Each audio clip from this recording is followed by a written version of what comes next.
en una manifestación no autorizada en el 2013.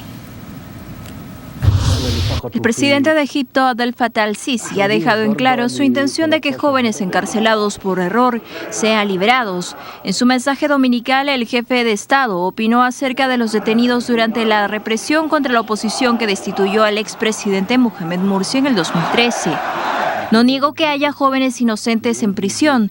En los próximos días, el primer grupo de jóvenes será liberado, expresó en su intervención televisada en la que se habló también de los bombardeos del ejército egipcio en la vecina Libia.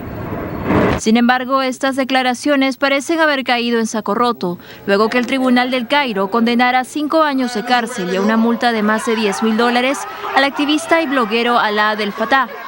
Los cargos que pesan sobre Abdel Fattah, de 33 años, son alteración al orden público y agresión a un oficial durante una manifestación ilegal celebrada en noviembre del 2013, con motivo de expresar a la Asamblea Constituyente su rechazo a la inclusión de civiles en los llamados juicios militares. Aparte de Abdel Fattah, otros 25 activistas fueron condenados a 5 años de cárcel y a cumplir una pena de prisión de máxima seguridad, mientras un grupo de manifestantes ha recibido penas de hasta 3 años de cárcel. Tras la destitución de Mohamed Morsi, el ex jefe de ejército y hoy presidente al-Sisi ha sido acusado de instaurar un régimen autoritario similar al de su antecesor. Las principales víctimas de este hostigamiento han sido los islamistas Hermanos Musulmanes, así como jóvenes laicos, entre ellos el recién sentenciado Abdel Fattah, protagonista de la revuelta del 2011 contra el dictador Hosni Mubarak. Según cifras de las diferentes ONGs pro derechos humanos, unos 1.400 manifestantes han muerto en manos de las Fuerzas Armadas y más de 20.000 se encuentran en prisión en los últimos años.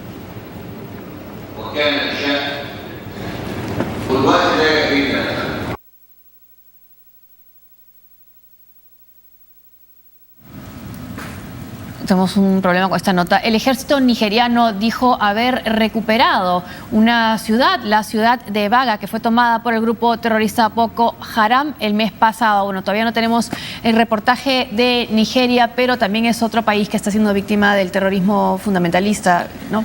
Sí, la presumo buena noticia es que países de la región en donde ya estaba empezando a operar Boko Haram se han unido al gobierno nigeriano para luchar conjuntamente contra Boko Haram. Parte del problema, sin embargo, sigue siendo que el gobierno nigeriano no solo es un gobierno profundamente corrupto, sino que es también un gobierno que viola los derechos humanos de un sector de su propia población, y eso es lo que hace que algunos encuentren cobijo en los brazos de Boko Haram, que pretende ser quien los protege de esa violencia indiscriminada de su propio gobierno. Y un gobierno muy rico por la cantidad de petróleo que produce. Riqueza que además no se gasta en el norte de mayoría musulmana. Que es donde están los protestas. Que es donde está Boko Haram, sino en la zona de mayoría cristiana, que es donde está el petróleo. Y también hablando de fundamentalismo en el África, Al-Shabaab, que fueron los culpables de atentado en el centro comercial de Kenia, que vimos las imágenes, ahora han amenazado con atentar contra centros comerciales de Estados Unidos. Bueno, no puede haber sido solamente un tema propagandístico, ¿no? Pero tenerlo en cuenta, ¿no? Ahora, yo diría lo siguiente: si tú tienes un plan operativo en marcha, no lo revelas. Si lo dices es porque estás tratando de buscar impacto barato.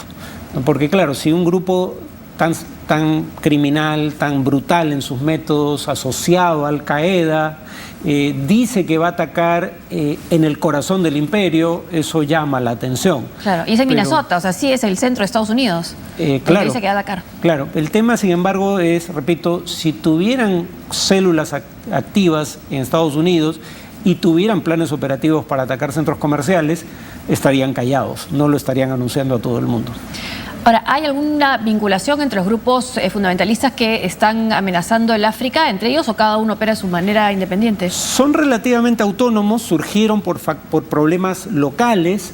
Sin embargo, digamos, la mayoría ha terminado jurando lealtad a uno u otro de las grandes transnacionales del terror, digamos, Al-Qaeda o el Estado Islámico. En el caso de Al-Shabaab, estableció vínculos con Al-Qaeda. En el caso de Boko Haram, juró lealtad al califato, nunca especificó a qué califato. Conociendo un poco al líder de Boko Haram, eso no llama la atención porque probablemente tenga la tentación de proclamarse a sí mismo califa. Claro. pero generalmente lo que los moviliza son problemas locales, no los llamados globales a la yihad.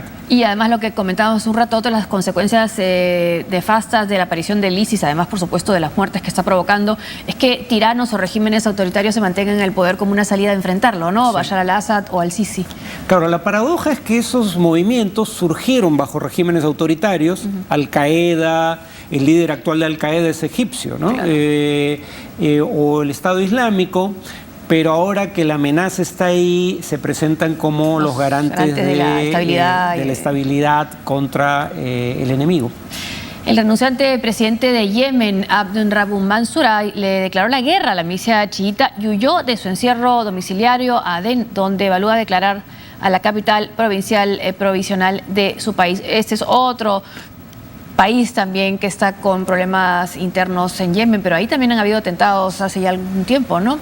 Claro, digamos, lo que sí pueden decir los regímenes autoritarios como el de Sisi en su favor es que tenemos un precedente claro, y es que ahí donde hay inestabilidad política, donde hay violencia y caos, ahí es donde medran a expensas de ese caos y violencia grupos como Al-Qaeda y el Estado Islámico. La rama más activa de Al-Qaeda en el mundo hoy en día es precisamente la de la península arábiga y específicamente la rama que opera en Yemen. Y claro, ¿cómo no va a tener libertad para operar en Yemen si no hay gobierno en el país? Y casi ya no hay representaciones internacionales. No hay embajadas. No hay embajadas. Y las fuerzas políticas están enfrentadas militarmente y literalmente no hay un gobierno en ejercicio. Y un atentado previo al 11 de septiembre ocurrió ahí también, el buque militar estadounidense USS Cole, ¿no? Claro. Entonces fue uno de los primeros atentados grandes, además de las embajadas en África, ¿no? Claro, y ahora vemos además lo que siempre se supo, ¿no? Se decía que algunos de los ataques perpetrados contra líderes de Al-Qaeda en Yemen en realidad eran perpetrados por la Fuerza Aérea yemení o en su defecto por la Fuerza Aérea Americana, pero en coordinación con Yemen. Ahora no hay gobierno con el cual coordinar en Yemen y los drones americanos siguen lanzando ataques. O sea, Estados Unidos básicamente ataca cuando cree conveniente, donde cree conveniente, y luego el gobierno yemení, cuando existía, digamos, atestiguaba que había autorizado la operación, pero en realidad no era cierto. Vamos a una pausa y volvemos con más.